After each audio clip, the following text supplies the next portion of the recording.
안녕하세요 여러분, 지원입니다. 제가 저번 영상들 중에서 제가 외국어 고등학교에 졸업을 했다는 점, 캐나다로 유학을 왔다는 점, 그리고 전공이 글로벌 투어리즘 비즈니스였다는 점에 대해서 얘기를 했었잖아요. 그런데 사실 제가 하고 있는 일은 이것들과 아무런 관련이 없는 일을 하고 있거든요. 저는 현재 캐나다에서 1년차 프론트엔드 개발자입니다. 엄청 뜬금없지 않나요? 외고면 100% 문과거든요. 제가 대학교를 졸업을 한 과도 개발과 전혀 관련이 없는 과였고, 그런데 제가 어쩌다가 캐나다에서 개발자가 되었는지에 대해서 오늘 한번 얘기를 해보도록 하겠습니다. 제가 외국어 고등학교에 진학을 했었잖아요. 저는 전공어가 독일어였는데 제가 영어랑 독일어 성적은 되게 좋았거든요. 근데 다른 과목 공부를 엄청 소홀히 했어요, 제가. 그러면 내신 성적이 뭐 좋을 리가 없잖아요. 결국에는 평균치를 내는 건데. 고3 때 본격적으로 입시를 준비를 하잖아요. 근데 뭔가 이런 내신 성적에 대한 부담감이 커지고 입시라는 실질적인 관문이 이제 눈앞에 있으니까 더 공부가 하기 싫었나 봐요, 제가. 그래서 갑자기 대학교를 꼭 가야 되나 싶은 거예요. 좀 다양한 언어를 공부를 하면 할수록 한국이라는 나라가 되게 좁구나 이런 생각이 들기 시작하더라고요. 그러니까 미디어를 통해서만 봐도 다른 나라에 사는 사람들은 엄청 다양한 인생을 살고 있는 것 같은데 나는 왜 한국에서 이렇게 정해진 입시 레일을 달리고 있지? 뭐 이런 생각이 드는 거예요. 물론 그냥 공부를 하기 싫어서 든 생각일 수도 있어요. 어쨌든 이런 냉소적인 생각이 들면서 해외로 유학을 가고 싶다 이런 생각이 들었어요. 그래서 고3 때 엄마 아빠한테 얘기를 안 하고 서면에 있는 유학원에 가가지고 상담을 받았단 말이에요. 그때 당시에 저를 상담을 해주셨던 상담사분이 캐나다를 추천을 해주시면서 관련 학교 팸플릿을 한가득 주시더라고요. 저는 그걸 들고 집에 가서 아빠한테 나 한국 대학교 가고 싶지 않다. 나는 영어가 너무 좋아서 유학을 가고 싶다 이랬어요. 뭐 허락을 해줄 리가 없잖아요. 그때 당시 아빠는 당연히 안 된다라고 하셨지만 한국 대학교를 진학을 해서 한 학기라도 다녀보고 그때도 마음이 변하지 않으면 땐 너가 알아서 결정을 해라 라고 건을 붙이셨거든요. 근데 저는 그때 당시에 그 말이 대학을 가서 새내기 생활하고 캠퍼스 생활하다 보면은 재밌어서 마음이 바뀔 거다 이렇게 받아들였단 말이에요. 근데 나중에 아빠랑 얘기를 해보니까 얘 결국에 유학을 가겠구나 라고 생각을 하셨대요. 그래서 막 유학원 가고 막 이랬던 거는 그냥 헛바에 잠시 바람이 들었던 해프닝으로 끝이 나고 그냥 입시 준비를 다시 하기 시작했어요. 지금은 입시가 바뀌어서 어떤지 모르겠는데 그때 당시에는 수시 6장을 쓰잖아요. 근데 제가 썼던 대학이 정확하게 기억이 안 나긴 하는데 한국외대, 경희대, 중앙대, 이화여대, 숙명여대, 부산대 이렇게 썼던 걸로 기억을 하거든요. 이 6개 중에서 경희대학교만 관광학부였고 나머지 5개는 싹 다 독일어 관련 학과였어요. 뭐 도고동문학과, 독일어 통번역학과 뭐 이런 독일어 관련 학과들이었거든요. 결국에 그 중에 3개인가? 4개인가가 합격이 됐었는데 그 중에 이제 제일 고민이 됐던 게 한국외국어대학교 독일어 통번역학과냐 경희대학교 관광학과냐 이거에 대한 고민을 되게 많이 했어요. 통번역학과는 본캠이 아니라 국제캠이라고 용인에 있는 캠퍼스였거든요. 근데 이제 경희대는 본캠이었죠. 서울에 있는. 저의 첫 마음가짐은 외대에 가고 싶다는 거였단 말이에요. 근데 뭐 이렇게 얘기하면 좀 책임 전가하는 것처럼 들릴 수 있겠지만 그런 건 아니고 학원 선생님, 담임 선생님, 기타 등등 주변의 어른분들이 그래도 대학교는 서울에서 다니는 게 낫지 않냐. 제가 거기에 좀 혹한 것 같아요. 그리고 뭐 독일어는 전공을 하지 않아도 혼자서 공부할 수 있는 부분이니까 문과는 대학교 네임 밸류가 높으니 그냥 경희대를 가자 해서 경희대로 진학을 하게 됩니다. 맞아요. 저는 한국에서 대학교를 한 학기를 다니고 캐나다에 온 케이스입니다. 저는 이렇게 그 대학교를 합격을 하고 등록을 하고 난 후에도 학교 생활에 대한 설렘이 하나도 없는 거예요. 보통 3월에 개강하기 전에 막 미리 MT도 가고 OT도 가고 하잖아요. 근데 저는 그런 거 하나도 참석을 안 하고 전 심지어 입학식도 안 갔거든요. 개강을 한 첫날 첫 수업에 처음 캠퍼스에 가봤어요. 전공 수업 저한테 너무 안 맞고 재미없고 뭔가 계속 학교를 다니면서 내가 있을 곳은 여기가 아닌데 계속 그런 생각이 들더라고요. 대학교 친구도 거의 없다시피 했고 동아리 같은 것도 아예 안 하고 그래서 한두 달 정도 학교를 다니니까 알겠더라고요. 여긴 내가 있을 곳이 아니구나. 그래서 그때부터 아르바이트를 엄청 많이 하기 시작했어요. 레스토랑 알바도 하고 영어 과외 알바도 하고 그러니까 뭔가 할 수 있는 일은 다 하면서 돈을 차곡차곡 모으기 시작했어요. 그때부터 이 돈을 가지고 유학을 가야겠다 라는 마음으로. 유학 학비가 만만치 않다는 걸 알고 있었기 때문에 손을 벌릴 생각은 애초부터 없었고 제가 하고 싶어서 내리는 결정에 부모님의 도움을 받을 의도는 없었어요. 없었어요. 아빠가 저랑 약속을 했잖아요. 제가 한 학기를 다녀도 유학을 가고 싶으면 하고 싶은 대로 해라 라고 말씀을 하셨잖아요. 이제 한 학기가 끝나가면서 이제 휴학 신청을 받기 시작한 거예요.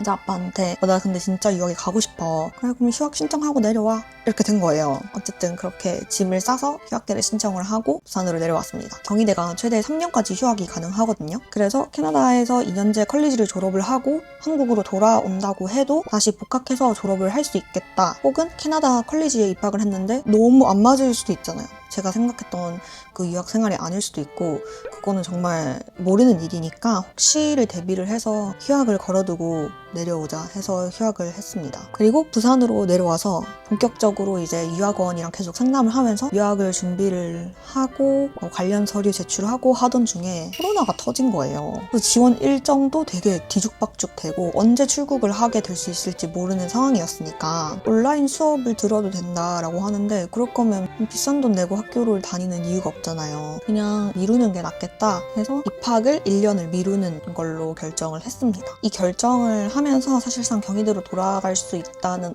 옵션이 희박해진 상태였죠. 근데 그 1년이 결과적으로 1년 반이 되었어요. 제가 19학번이라서 2019년 여름에 부산으로 이제 휴학을 하고 내려와서 2021년 9월 학기를 들어갔으니까 거의 1년 반 정도를 기다린 거죠. 근데 그 1년 반 동안 진짜 돈을 악착같이 모았어요. 올해부터 금요일까지 아침 7시부터 낮 2시 이때까지 카페 오픈 아르바이트를 평일에 하고 회화를 중심으로 하는 영어 학원을 낮타임으로 매일 다니고 평일 저녁이랑 주말 하루 종일은 수능이랑 내신 영어 과외를 제일 학생이 많았을 때는 최대 7명까지 봤었거든요. 일주일에. 그럼 이제 학생들이 과외 펑크가 난다거나 뭐 그럴 때 그때 말고는 쉬는 날이 하루도 없었어요. 지금 생각하면 그냥 경희대 다니면서 편하게 살 수 있었을 텐데 어떻게 그 고생을 했었나 싶어요. 피곤하고 몸은 너무 힘들었는데 내가 하고 싶은 거를 이루기 위한 과정이라는 생각이 버틸 수 있게 해줬던 것 같아요. 근데 얻은 것도 엄청 많아요. 영어 과외를 하면서 나는 영어를 가르치는 걸 정말 좋아하는 사람이구나. 영어를 생각보다 내가 더 잘 가르치는 사람이구나. 이런 것도 깨달았고 카페 일을 오래 하다 보니까 커피에 대해서도 배우게 되고 라떼아트도 할 줄 알게 되고 했었거든요. 좀 실질적인 경험을 많이 했던 것 같아요. 그 1년 반 동안. 그렇게 돈을 열심히 벌어서 학교 학비도 내고 좀 어느 정도의 여윳돈을 많이 모아서 2021년 연말에 출국을 하게 되었습니다. 그래서 캐나다에 와서 학교를 다니면서 영어를 좋아하니까 영어가 생활이 되니까 재밌었고 다양한 문화권에서 온 친구들을 만나는 것도 되게 재밌었어요. 그리고 캐나다에 오고 나서 4달 정도 됐을 때 지금 만나고 있는 남자친구를 만났어요. 연애랑 학업을 병행을 하면서 졸업이 가까워지던 찰나에 진로에 대한 고민을 할 수밖에 없잖아요. 사실 저는 캐나다에 눌러 앉을 생각으로 온 건 아니었거든요. 컬리지로 오는 많은 분들이 영주권까지 생각을 하고 오시는 분들이 되게 많아요. 근데 저는 그런 케이스는 아니었고 그냥 진짜 단순히 해외 생활이 해보고 싶고 영어가 너무 좋아서 영어를 늘리고 싶어서 온 케이스라 딱히 영주권에 대한 생각도 없었고 눌러앉을 생각도 없었어요. 제가 아까 부산에서 영어 과외로 돈을 벌면서 영어를 가르치는 일이 되게 적성에 잘 맞는다고 말씀을 드렸잖아요. 그래서 저의 큰 그림은 해외 대학교를 경험을 하고 그 경험과 졸업장을 가지고 한국으로 돌아가서 영어를 좀 더 전문적으로 가르쳐 보고 싶다 하는 게 저의 목표였어요. 근데 이제 남자친구가 전반적으로 저한테 긍정적인 영향을 많이 주는 사람이어서 어차피 컬리지를 졸업을 하면 3년짜리 취업 비자가 나오거든요. 관계도 좀 진지해지고 하니까 뭐 좀 더 있어봐야겠다라고 결정을 하게 됩니다. 근데 문제는 지금 당장 3년 동안 살아가려면 캐나다에서 뭐 일자리를 구해야 될 거 아니에요. 계속 막 아르바이트만 하면서 살아가기에는 그 시간이 아깝다라는 생각이 들고 지금 빨리 뭔가 커리어를 시작을 해야 될 것 같은 생각에 취업에 대한 부분들을 본격적으로 고민을 하기 시작합니다. 근데 정말 복병이었던 게 제가 남들보다 잘하고 저만의 되게 정체성에 있어서의 가장 큰 키워드는 영어였단 말이에요. 근데 그게 여기서는 강점이 될 수가 없었어요. 다 영어를 하니까. 전공이 관광 비즈니스니까 마케팅이나 아니면 관광 산업 사무직으로도 지원을 여러 개를 했었어요. 캐나다 내에서의 경력도 없고 한국에서의 경력도 없고 인맥도 없으니까 뭐 인터뷰도 몇 개 봤지만 다 잘 안 됐어요. 그래서 이제 취업이 계속 안 되면서 뭔가 멘탈도 진짜 바닥으로 떨어지고 되게 우울한 시간을 보냈어요. 평생 영어만 보고 살았었는데 캐나다에 오니까 그런 강점도 없어지고 결국에는 잘하는 게 하나도 없는, 할 줄 아는 게 하나도 없는 사람이 돼버린 거예요. 취업 시장에서. 내가 뭐하러 캐나다에 와 있나 이런 생각도 하게 되더라고요.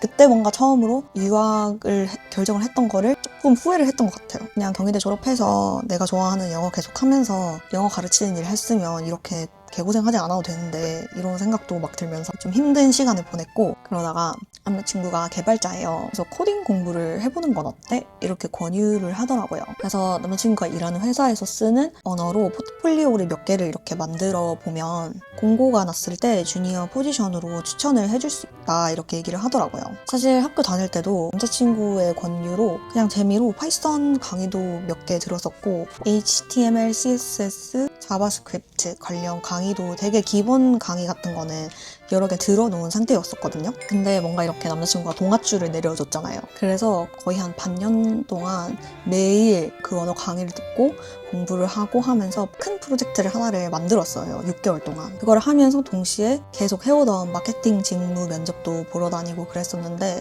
저를 뽑아주는 데가 없더라고요. 그래서 그 생활을 거의 한 6개월 정도 하다가 죽으라는 법은 없는지 마침 남자친구 회사의 프론트엔드 팀에 TO가 났고 바로 이력서랑 포트폴리오를 보냈어요.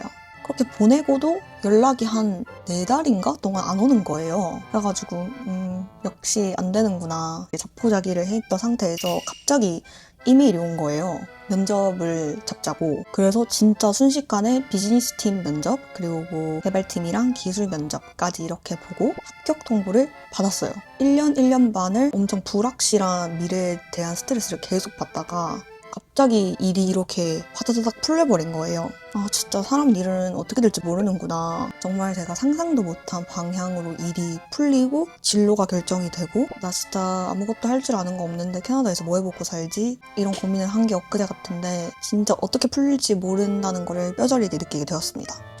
일단 돌아보면 제 선택이 내가 하고 싶은 거를 해야 된다. 내가 하고 싶은 거를 먼저 해보자. 라는 그런 마음 하나로 모든 결정을 내렸는데, 근데 그 과정에서도 하기 싫은 일들 투성이더라고요. 뭔가 고등학교 때부터 하기 싫은 일을 억지로 해냈던 그런 경험이 제가 없었던 것 같아요. 그냥 하고 싶은 과목 공부만 해서 뭐 어찌저찌 대학교 들어가고, 그때도 대학교 생활 하기 싫고 전공 공부하기 싫으니까 그만두고 캐나다 가고, 내가 하고 싶은지 하기 싫은지에 관련 없이 해냈던 기억이 사실 코딩 공부가 처음이에요. 저는 그게 하기 싫다는 말이 아니고 하고 싶다 하기 싫다 이런 걸 떠나서 이 코딩 공부가 나 이거 아니면 안 돼 이런 마음이었거든요. 그래서 이걸 하고 싶다 하기 싫다 이런 생각조차도 안 들었어요. 왜냐면 해야 되니까. 뭔가 지금까지의 그런 과정들을 통해서 제가 느끼고 배운 것들 중에 이제 가장 첫 번째는 모든 많은 경험을 해야 되는 게 중요한 것 같아요. 사람은 자기가 모른다라는 사실을 몰라요. 내가 뭘 모르는지를 몰라요, 사람. 안전지대에서 벗어나서 해보지 않은 경험을 하는 게 저는 정말 중요하다고 생각을 해요. 부딪히고 경험을 해봐야 내가 어떤 사람인지 무엇을 좋아하는지에 대해서 알 수 있게 되더라고요. 그 다음에 두 번째는 큰 맥락에서는 여러분들이 하고 싶은 일을 해야 되는 게 맞는 것 같아요. 그러니까 나는 이런 삶을 살고 싶어, 이런 인생을 살고 싶어 하는 큰 맥락이 있잖아요. 근데 그런 거는 사실 저는 끝까지 지켜나가야 되는 게 맞다고 생각해요. 근데 그거를 성취를 하는 과정에 있어서 하고 싶지 않은 일을 해야 되는 순간들이 온단 말이에요. 그걸 해내는 게 제일 중요한 것 같아요. 그거를 해내려면 그 일의 궁극적인 목적이 내가 원하는 삶을 성취하기 위한 거여야 된다고 생각을 하고, 이게 전제가 됐을 때는 그 과정에서 오는 하기 싫은 일들을 해낼 수 있는 원동력을 주는 것 같아요. 그리고 이 영상을 끝내기 전에 제가 꼭 좀 짚고 넘어가고 싶은 부분이 있는데요. 제가 제가 코딩을 독학해서 개발자가 됐어요 하는 그런 말이 아니라, 제가 비전공자에다가 경력도 없는 상태에서 첫 직장을 구할 수 있었던 유일한 이유는 뭔가 인맥이라는 운이 작용이 됐기 때문이잖아요. 저도 언제 잘릴지 언제 AI에 대체될지 모르는 그냥 직장인일 뿐이니까요. 저도 진로나 커리어적인 부분에 있어서 저도 아직 명확한 정답을 모르겠어요. 예전에는 직업이라고 하면 내 자아 실현을 할 수 있는 거라고 생각이 들었는데, 또 막상 사회에 나와 보니 항상 그런 것만은 아니더라고요. 그래서 이런 부분도 아직 답을 찾아가고 있는 과정인데, 제가 고등학교 때부터 20대 중반까지에 대한 과정을 이렇게 공유를 해보면서 제가 좀 전달하고 싶었던 부분들이 잘 전달이 되었으면 좋겠습니다. 나는 이걸 너무 좋아하는 사람이다 라는 걸 찾을 때까지 다양한 경험 경험을 하는 게 중요하다고 말씀을 드리고 싶었어요. 어디서 어떤 기회가 불쑥 나타날지 모르니 기회가 왔을 때 그걸 잡을 준비만 되어 있다면 된 것 같습니다. 그러면 예상치도 못한 새 길이 어느 날 갑자기 열릴지도 몰라요. 오늘도 재밌고 도움이 되는 영상이었길 바라면서 끝까지 시청해주셔서 너무 감사드리고, 혹시 저처럼 해외에 나와서 인생이 180도 바뀌신 분들이 있다면 여러분들의 경험담도 댓글에 꼭 남겨주세요. 그러면 저는 다음 주에 또 다른 영상으로 찾아오도록 하겠습니다. 안녕.